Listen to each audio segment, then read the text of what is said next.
Welcome to the Work Hard, Play Hard podcast. My name is Rob Murgatroyd, and I am a former doctor turned lifestyle entrepreneur. Each week, I interview some of the best minds on the planet on the science of achievement and the art of fulfillment. Today's episode is a mini-sode that we call Fried Date with the Wife.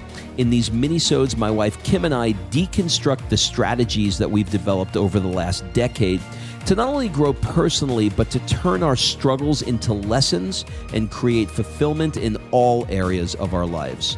Excuses are over. It's time to live. Let's dig into today's topic. All right, before we jump into this episode, I want to invite you to be considered for my Work Hard, Play Hard Mastermind by completing an application at workhardplayhardmastermind.com.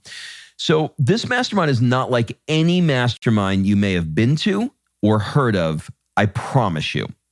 This mastermind is for 6 to 7 figure entrepreneurs that are working too damn much and aren't taking the time to have amazing experiences around the world with an incredible tribe of people. So every 100 days or so, I drop you into new experiences that are specifically designed to elevate your thinking, to give you new ideas. Look, you get your best ideas not staring at a computer. And actually, this is the way high-level people really collaborate with each other. They do it over a glass of champagne, watching the sunset in the south of France. So if you are ready to do some fun stuff around the world and really, really want to level up your tribe in one shot, fill out an application at workhardplayhardmastermind.com. We'll jump on a call and we'll see if it's a good fit. All right, let's jump into today's episode.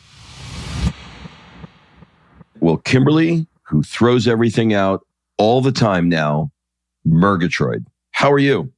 Aren't you excited? Aren't you excited that your wife now is not a hoarder? I'm like the opposite of a hoarder. Before we get into today's topic, I want to know. Way to tease the crowd. I want to ask you how you're doing. How are you holding up? I'm fine. I mean, so as of the recording of this, we are 9 days away from leaving California. We are basically a little more than 2 weeks away from leaving the country. And we have family visiting. So, you know, I'm running around LA and enjoying my brother and my nephew and probably doing more in this week in Hermosa in LA than we've done in 2 years, but that's great.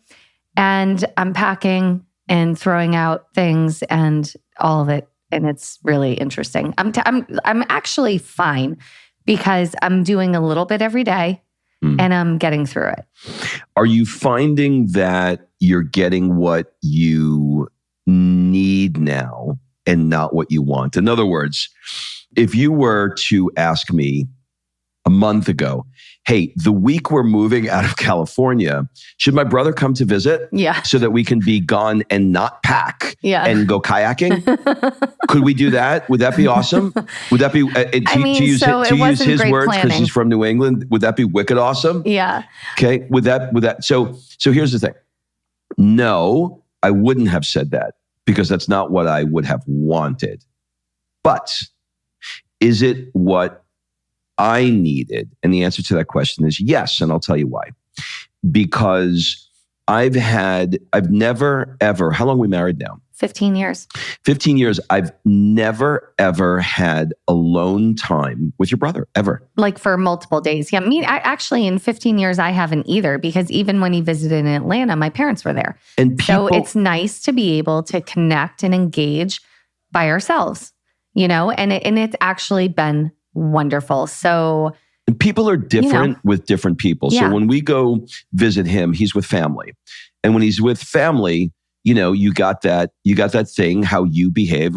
I do it. Everybody does it. You know, like when you're under the thumb of your parents, you act a certain way. And when you're around other relatives, you act, you know, you get it. But there's also a lot of voices, and there's just a lot so of we voices. don't have one-on-one time. So it's better. But yeah, it's been really great to have them here. I think it's an amazing send-off for Sophia. Like we went to this little place last night. It's called The Point. If you're ever in the South Bay of Los Angeles and you want to check it out, it's like shops, restaurants, but there's a big open area in the middle and you can sit and have dinner at any of these little tables that surround the little yard, let's call it. And all the kids just go in the yard and play with each other. And it's amazing. And so last night they played football, they played soccer, they climbed all over this, fake lifeguard stand, and they met other kids, and they had the best time. They came back exhausted, sweaty, and that was dinner. So we actually got to sit and have a drink, an adult conversation without interruption. It was kind of awesome. So I think Sophia needed it. I think I needed it. You needed it. So yes, although the universe, I wouldn't have planned to have family visit for a week right before we were moving out. I think the universe definitely did its job in conspiring in our favor. All right. So what I'm going to do is I'm going to start a little section, and the section is going to be called Post of the Week. Now, the Post of the Week is really just any posts that have some kind of engagement that I think people are interested in. So I'm going to read one to you real quick and we'll chat about it. As of this writing, I'm 10 days away from leaving the California dream I spent most of my life wishing for. I'm sad, angry, emotional, and really excited. Navigating the rough waters of the seasons of my life has me clinging to the old while excited about the new. The schizophrenia isn't much different than watching my 6-year-old little girl change moods as fast as I swipe through TikToks. When I look towards the next season of my life, moving to Florence, that morose dissipates, and I feel a quickening in my solar plexus that tells me that this will be a phenomenal adventure filled with firsts. My brain wants to hold on to the familiar and keep me safe, while my soul is yearning for pasta. I'm tackling the new challenges so the old can die, and I'm allowing myself to feel feelings, molt, and shed some skin so I can emerge with new wings. So clearly I was feeling myself in this post and finding every big word that I could to illustrate the point, because I wanted it to be, impactful in whichever way I could. And I'm trying to use words that, feel that are descriptive during this process. And the reason why I'm taking the time to discuss this is because judging by the comments on the post, I'm able to see that it struck a chord in people. And there's lots of different chords that can be discussed. Like I spoke to one of my coaches about this, and I said, I'm really just, I'm just really sad. You got to fix me. I can't. What's wrong with me? I'm going to one of the most beautiful cities in the world, about to have an amazing life. Why am I so sad? He said, is it okay for you to be sad that you love where you're living and that you are going to be sad that it's gone, but you're going to be really happy about where you're moving? Could you be both things at the same time?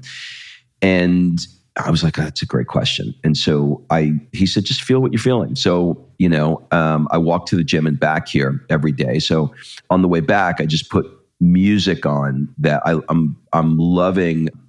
Stevie Nicks' Landslide. That's where that line came from in that second paragraph there. The seasons of my life.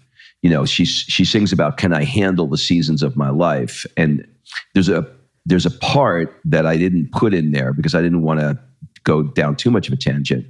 But the song has nothing to do with leaving California and moving to Italy. It's a song that is, I'm not even entirely sure what the song's about, but there are lines in the song that resonate with me. And one line is, she says, the children are getting older and I'm getting older too. And that line really, really hits me because, we come to these places in life. I look at it this way. I visually see me walking to a crossroad, us as a family. Like I see me, you, and Sophia. We're walking. Yeah. And I see a sign and it says yield. If we go left and we stay in Southern California, that's one life. If we go right and move to Italy, that's a completely different life. So we are truly at a crossroad now. We're going left and right changes her and ours. entire trajectory of who she is as a human being. For Sophia, yeah. It just like she'll be, talking with her hands, doing that Italian hand thing. I'm taking my fingertips and putting them together. You've seen it. She will be speaking another language. She'll have standards for different foods. She'll become a global citizen. All of the things that one would think about moving to Italy. And so when I hear that song, children are getting older, I visualize that scene that I just said. But then the second part of it is, and I'm getting older too. Right. And so our life will change too. So while you're listening to this, you're hearing a lot of, California and Italy. Try not to look at that, and try and look at this through your own lens, and know that you will be making that that sometimes you have to force yourself into a crossroad. Because if you do, that crossroad didn't appear. We put that crossroad there. Yeah. And we said, what if we made a right and we went to Italy? Look behind you. These two pictures. Me in Italy, you in California. Yeah. Is that like the crazy, just seeing them side by side? So we have these two pictures, me sitting on our rooftop in Italy that we had when we were there for 4 months, and overlooking the Tuscan Hills, Santa Croce, and then a picture of Rob on his bike with Sophia in the back, riding down the Strand in Manhattan Beach. And they're literally side by side on our wall. And that is our life and our struggle, right? And what I want you to know, and I know that you know this intellectually, but I want you to truly, truly know this. You can come back here. And I know that it's not the same. And I know it won't be walking to the gym, and I know it won't be daily life, but you can come back here and experience it in the summer if you want. You can come back 1 week, 1 month, 2 months, if you want to, if you choose to.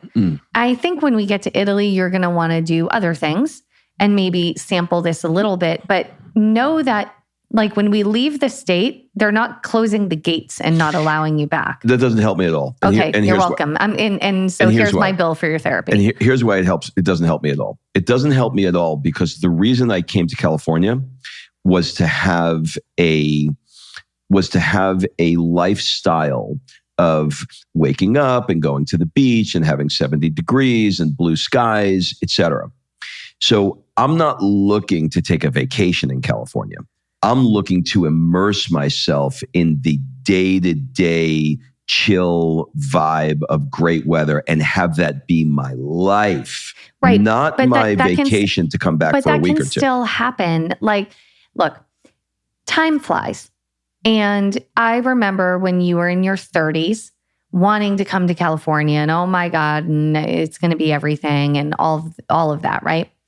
And you came in your 50s. You weren't miserable the rest of your life. You've had a great life, and you came and you did it. Sophia is going into the second grade. It sounds like a long time, but I remember when Demi was going into the second grade. That's our first daughter, who's now 24. Yeah, and you couldn't leave Georgia until she was out of school, right? And it was like, oh my God, it's going to take forever. But we're here now. Like, we're like dogs. We're in the present. You stay in the present. So when we're in Italy, we'll be in Italy. But when Sophia, let's say we decide to stay through her educational career, then we can always do 6 months and 6 months. And you can have that living thing in California when school is no longer like an obstacle and in our way. We'll see. I'm not making any plans or any intention. No, I know. I appreciate. I'm just opening. I just want you to know that this is not like you're losing it forever. You know, if cauliflower can become pizza, you can become anything. Yeah, no, I mean, I totally get that. So part of the challenge is navigating the waters of the emotions of making a significant change. It's interesting. Sometimes you want to make a change, but that change is not quite as bad as you think it is. I read a post the other day, not a post, a quote. The quote was, throw your heart over the fence and the rest will follow. Throw your heart over the fence and the rest will follow. And I thought that that's such a beautiful quote because we are on our way to throwing our heart over the fence. And my belief is that the rest will follow. Okay. So that wasn't our topic today, by the way. That was not our topic today, but look, I want to be real with you guys. You see, are you fucking tired of looking at the filtered Instagram of everybody's life who's perfect? Yes, we're going to Italy. Yes, I'm pissed about it. I'm excited that I'm going, and I'm really fucking sad that I'm leaving what I spent my whole life trying to get to. Doesn't mean I don't want to leave. It means that it's hard for me. And I want to be real about it and say, yes, I am excited. Yes, it's going to be amazing. And yes, it's going to be even better than I thought it was going to be. I know all of that to be true. And I also know I'm really fucking sad. And you get to feel all of those feelings. And I appreciate the transparency and sharing. All right. Now, the topic that we're going to go over today is an interesting one.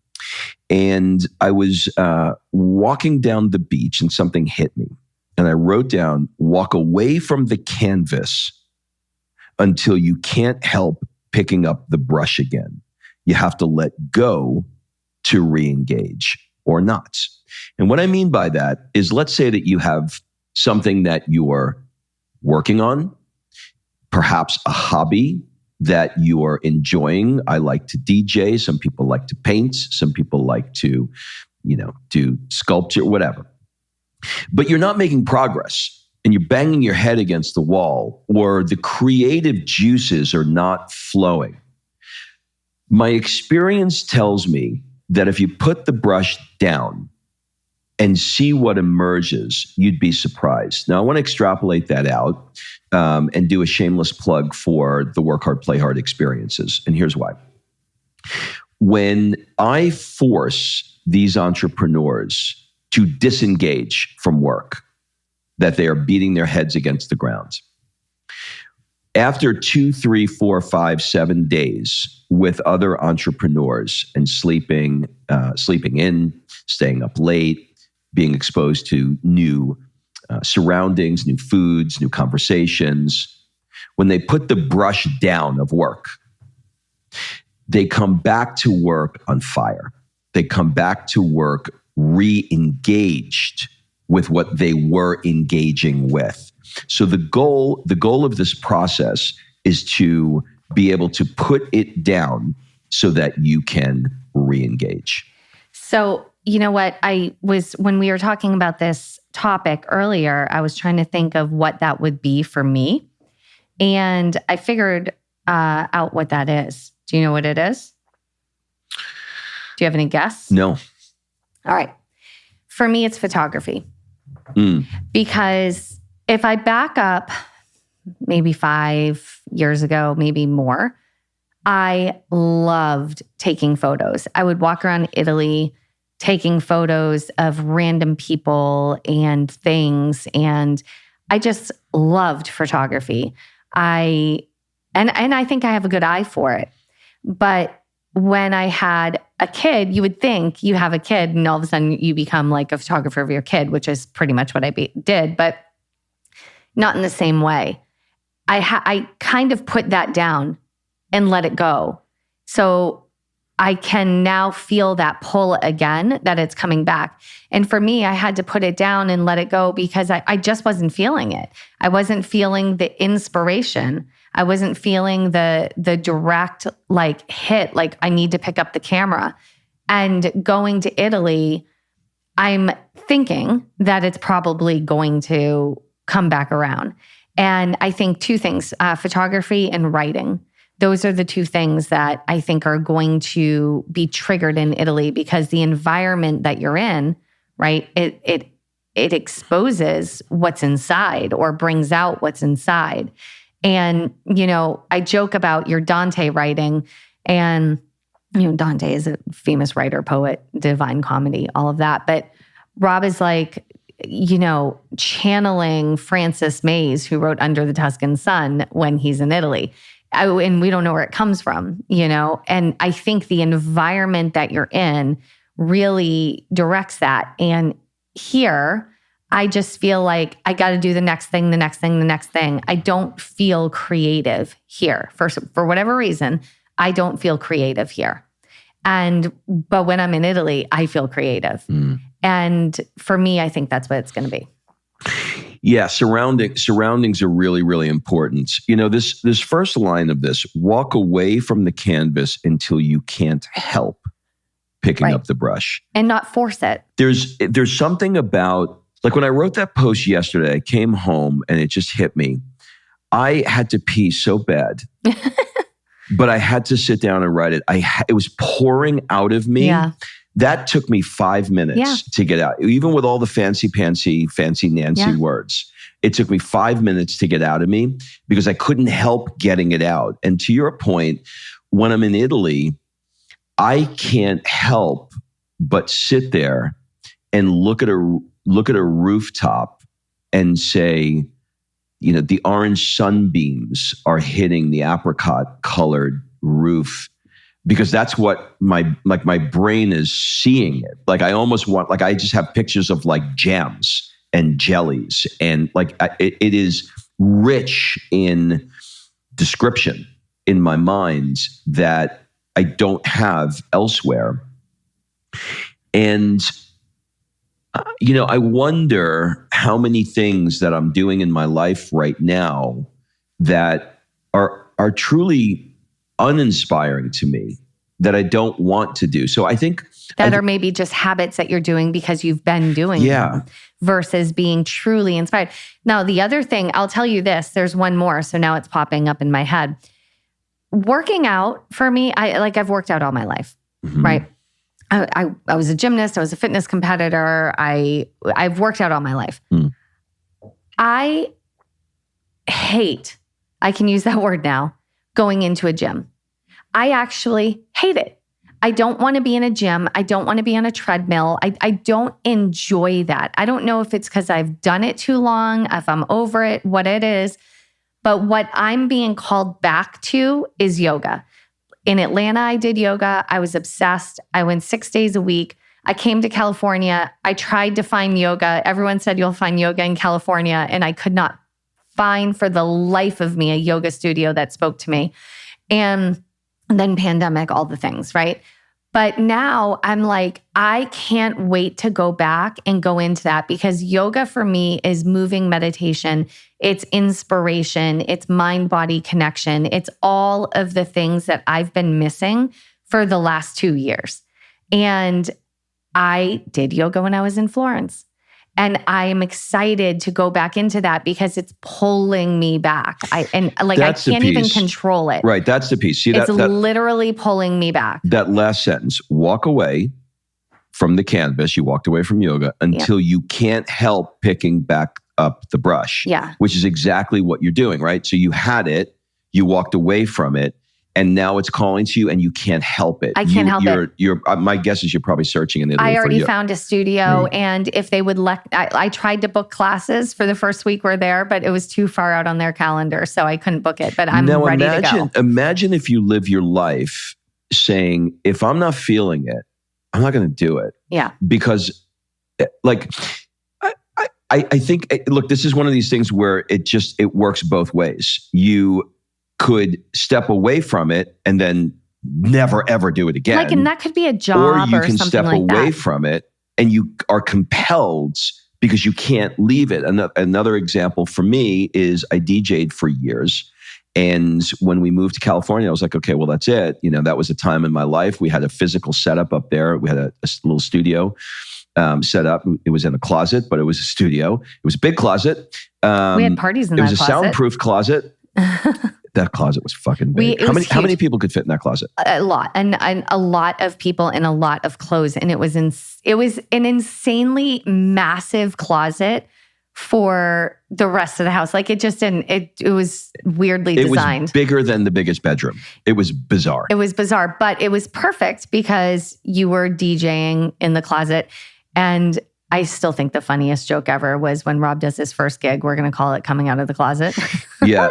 So, that was something. So I re-engaged. I left it. There wasn't a moment that I put that down where I did not slowly want to come back to the point where I was like a 16-year-old kid saying, can you buy me a DJ set for Christmas? And anyway, it's coming to Italy. And we're actually taking to Italy. So you get the idea. So thanks, guys, for listening to our ramble. For listening. We are tired. We are exhausted. We're excited. We're emotionally drained. We're excited. We are navigating waters that we have never navigated before. And we're taking you along for the ride. And we're going to take you along for the ride. So hang with us. Trust us. Trust that we will take you through this ride with us as best as we can. You have something you want to say before we go? I do have something I want to say. If you want to follow us along this journey in Italy and you want to kind of stay up to date, we are filming a YouTube series that we are going to drop all together, all the episodes, so you can binge right through them. And text the word Italy to 310-388-9724, and we'll send you the link for that series in YouTube. Nothing's posted yet. It's a brand new YouTube channel, so there's literally no content on it. But once we get settled, we'll begin dropping that, and I'm excited about it because it's gonna show our journey from this is just an idea through the end of us landing and acclimating and getting started in Italy. And the other thing I want to say is for those longtime listeners that have listened to our podcast when we were in Italy last time, I'd love your feedback, and you can message us on Instagram. I'd love your feedback on whether or not you think we should record in our favorite cafe with cappuccino in the morning, the podcast the way we did when we were there. Do you prefer it like this with no background noise, or do you prefer the city background noise and interruptions from the staff at the cafe? I'd love to know it, because or perhaps a mix. Or perhaps a mix, because for us, it was really fun recording like that. And I think it could be really fun to kind of mix it up there too. So I'd love your feedback on that. Well, there you have it, ladies and gentlemen. We are off to fucking kayaking. Let's go kayaking. We actually have to leave in 8 minutes. Bye. All right. Thanks for listening. If you love this episode and you know someone that needs some help in either stepping up their work hard game or their play hard game, it would mean the world to me if you shared this podcast with them to help me get this movement out there. So if you like what you heard, head on over to iTunes, take 30 seconds and leave me a 5-star review, and I will be forever grateful. So until the next episode, excuses are over. It's time to live.